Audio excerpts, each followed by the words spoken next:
Hello everyone, hope you're all doing well. In this video, I'm going to be telling about the story of Orpheus and Eurydice. So the original story is taken from Greek mythology, but it was Ovid who first in his book called Metamorphoses, he spoke about the story where he gives a little bit of twist and gives it a dramatic form.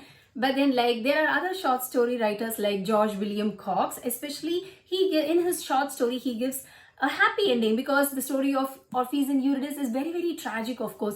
And when I read this, I could actually see how their love story is elevated, their pain, their agony, etc. But George William Cox actually thought, why not give them a happy ending? So let me begin. Okay, so the story of Orpheus and Eurydice goes as Orpheus is very, very famous singer. He's a musician. He composes song using his golden harp or lyre. So he's very famous for that. Everyone in the place is well aware of his musical talents. He falls in love with the Solana lady and the Eurydice. So they both fall in love, of course. She also falls in love with his musical talent and they both get married. In the original book, we can actually see that their marriage is very, very done in a very grand manner. Everyone feels that it's a perfect wedding. Both are made for each other. It's very perfect. And they have given the description.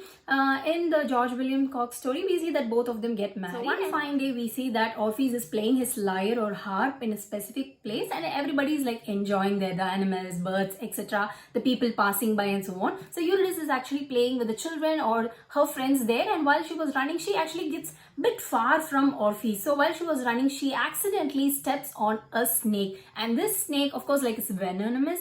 So this snake actually immediately bites her and the poison starts hitting soon, so she dies. And she did not even get the time to say some last words or words of love, affection or anything to Orpheus. Orpheus didn't even know that she was bitten by a snake. So immediately the snake bites her. She actually just keeps her head down on the grass and she closes her eyes. That's also, they both completely separated. So Orpheus feels bad. Only after seeing her, he understands that no last words, no parting words, nothing was shared between them. So what they could do. So after that, sometime we see that Orpheus is all alone in solitary, regretting or feeling how he actually misses her. Then one fine day, Orpheus decides that enough with that, I cannot be like this so long in this earth without his lady love Eurydice. So he actually decides to travel to the underworld, or what we call it as Hades. So he goes there so he immediately travels to the underworld, and there is a big gate and the guards are there, so they are not ready to leave him. But then he talks about his love story, he sings for them, so they immediately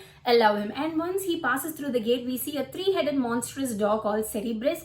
And if you are a fan of Harry Potter or watch this film, you can actually identify. Of course, we have this three-headed dog, and once the harp or the lyre is played, it will actually fall asleep. So the same thing happens. So to cross this Cerberus, he actually plays his harp and it completely sleeps. So he crosses it. But here in the short story, we see there is a castle and there is a king. So he must be the head or the ruler of Hades.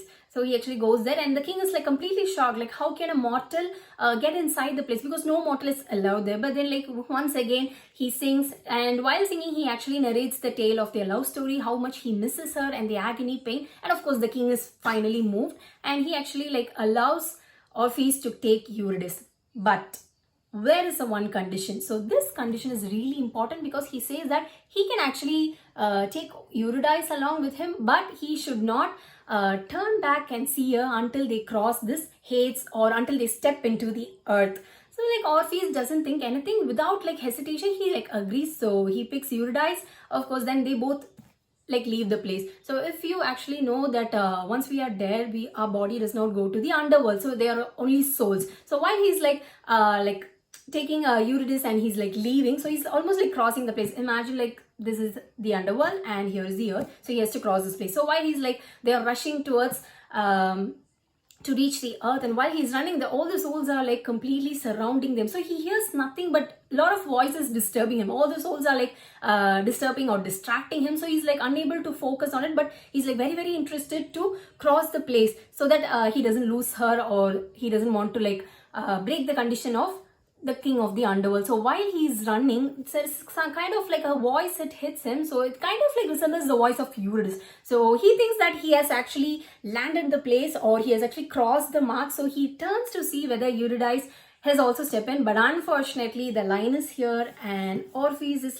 here. So Eurydice hasn't stepped there. So as he turned back, the condition is broken. So like immediately Eurydice is pulled off to the underworld. So there again Orpheus loses Eurydice for the second time. So now it's like he cannot go back there and save or rescue her. So like once and for all he loses her. So he like disappointedly he goes back to the earth, and we see he's like seated there and he's like spending his days. So with that the original story ends. It is a tragic love story, so they do not get united. But our short story writer wants to give them a happy ending because he has been tired so long seeing them being separated. So what he does is, here Orpheus loses Eurydice once for all. Of course, there is a specific line which is like really touching, because in the original story Eurydice doesn't complain. We don't see her after all. But here we see that Orpheus is like spending his time thinking about the voice of Eurydice which said, "Why did you turn back, Orpheus? I loved you so much." So this keeps on reverberating in his mind. So he's there all alone, dull, thinking about it. And finally he dies when he gets old, and they are united forever in the aftermath. So here we get a happy ending. This is the story of Orpheus and Eurydice. We'll meet in another video. So until that, stay safe, make healthy choices. Thank you so much. Bye.